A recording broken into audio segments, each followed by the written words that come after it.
तीसरे नंबर की अर्थव्यवस्था बनाने का अभियान चल रहा है। हमारे उत्तर प्रदेश के मुख्यमंत्री योगी आदित्यनाथ जी के नेतृत्व में जब $5 ट्रिलियन देश का लक्ष्य है, तो $1 ट्रिलियन की इकोनॉमी हमारे उत्तर प्रदेश का भी लक्ष्य है। उसमें सबको आगे बढ़ना पड़ेगा। मैं जानता हूं जब से माननीय प्रधानमंत्री जी ने आत्मनिर्भर भारत का आह्वान किया, स्वदेशी का आह्वान किया, बहुत सारे हमारे जो गांव के अंदर, शहरों के अंदर ऐसे गरीब परिवार थे जो अनेक प्रकार के सामानों का निर्माण करके अपनी रोजी रोटी चलाते थे, वो बंद कर दिए थे। लेकिन उसमें एक पुनर्जागरण हुआ। चाहे खादी ले लो, चाहे मिट्टी के बर्तन ले लो, चाहे लकड़ियों के सामान ले लो, उसके लिए प्रधानमंत्री विश्वकर्मा योजना जैसी अनेक योजनाओं को लॉन्च करने का काम।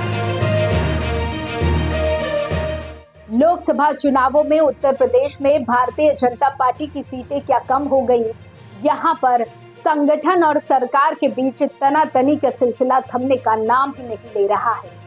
भाजपा के हार के कारणों की समीक्षा में ये बात उभर कर सामने आई थी कि संगठन के लोगों की सरकार में सुनवाई नहीं होती है, जिसकी वजह से कार्यकर्ता नाराज हो गए, जिसका असर ये हुआ कि सूबे में भाजपा की सीटें लगभग आधी हो गई। 2019 के लोकसभा चुनाव में भाजपा को कुल 62 सीटों पर जीत मिली थी, लेकिन अब की बार सीटें कम होकर 33 हो गई। इससे भाजपा नेताओं को मुख्यमंत्री योगी पर हमला करने का मौका मिल गया। 2017 के चुनावों में केशव प्रसाद मौर्य के नेतृत्व में विधानसभा का चुनाव लड़ा गया था, लेकिन जब मुख्यमंत्री बनाने की बात आई तो उन्हें दरकिनार करके योगी आदित्यनाथ को सीएम बना दिया गया। इसकी टीस केशव प्रसाद मौर्य को मौका मिलने पर झकझोर कर रख देती है।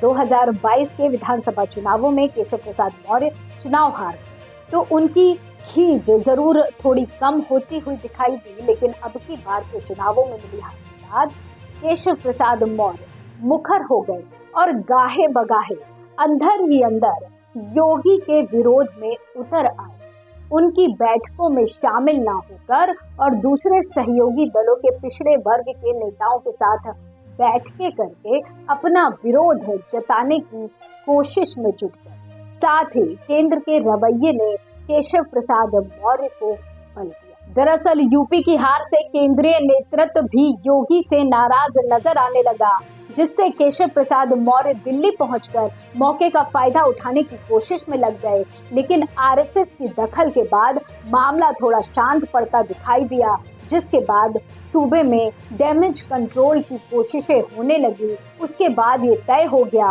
कि योगी को हटाने की भूल भाजपा नहीं कर सकती है। योगी को हटाने से राज्य में भाजपा के लिए मुश्किलें खड़ी हो सकती हैं। लेकिन केशव प्रसाद मौर्य के साथ राज्य के दूसरे डिप्टी सीएम ब्रजेश पाठक ही योगी की बैठकों से दूरी बनाने लगे। केशव प्रसाद मौर्य तो यहाँ तक उतर गए कि राज्य की पुलिस के आला अफसरों के साथ बैठक करके ये संदेश देने की कोशिश में लग गए कि वो भी कानून व्यवस्था की जानकारी ले सकते हैं, जबकि गृह विभाग योगी आदित्यनाथ के पास है।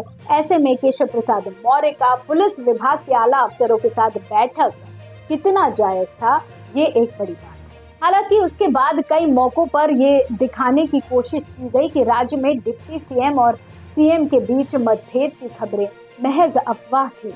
मंत्रियों और मुख्यमंत्री के बीच कोई मनमुटाव नहीं है, लेकिन केशव प्रसाद मौर्य के मन में मुख्यमंत्री की कुर्सी पर बैठने की हसरत रह रहकर हिलोरे मारने लगी। इसके अलावा केशव प्रसाद मौर्य किसी बयान या इंटरव्यू में सूबे के मुख्यमंत्री की उपलब्धियों का बखान करते हुए कम सुने जाते हैं, बल्कि पीएम मोदी की उपलब्धियों के बारे में बातें करने से चूकते नहीं।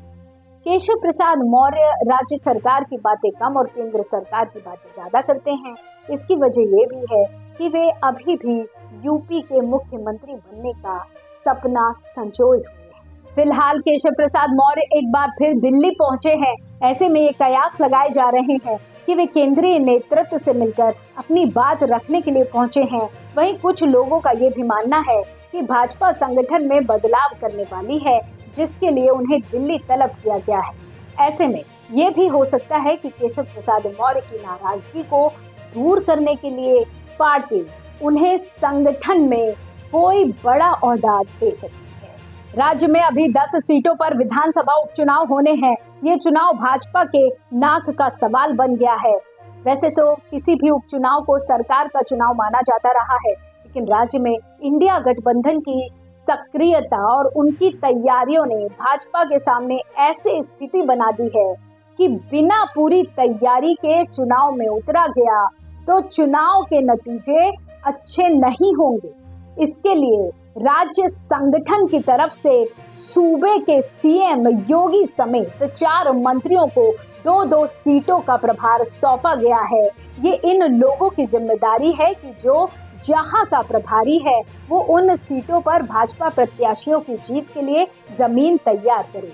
केशव प्रसाद मौर्य को भी 2 सीटों फूलपुर और मंझवा सीट की जिम्मेदारी मिली है। फूलपुर वो सीट है जहां से केशव प्रसाद मौर्य सांसद रह चुके हैं। केशव प्रसाद मौर्य इस सीट से सांसद उस समय चुने गए थे जब वे राज्य भाजपा के अध्यक्ष थे, लेकिन उसके बाद से गंगा में बहुत पानी बह चुका है।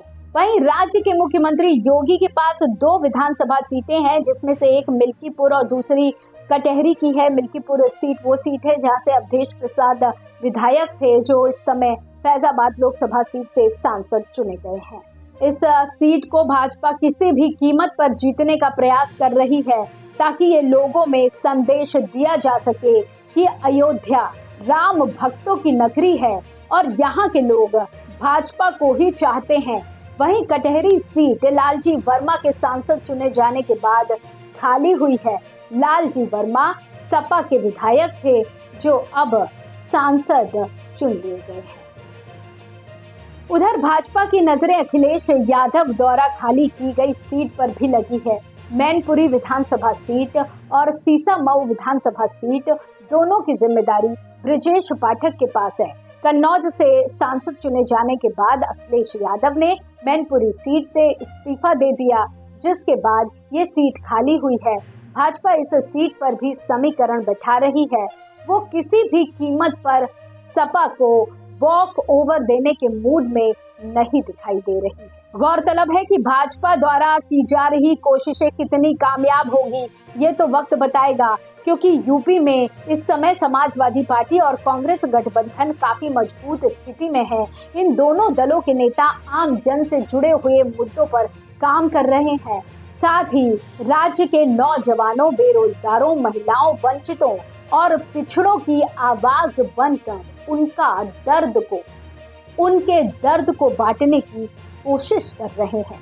वहीं भाजपा अपनी कल्याणकारी योजनाओं और फ्री में दिए जा रहे राशन के बल पर उपचुनाव में जीत हासिल करने की कोशिश में लगी है। इसी तरह की और राजनीतिक खबरों के लिए आप जुड़े रहिए एयर न्यूज़ के साथ।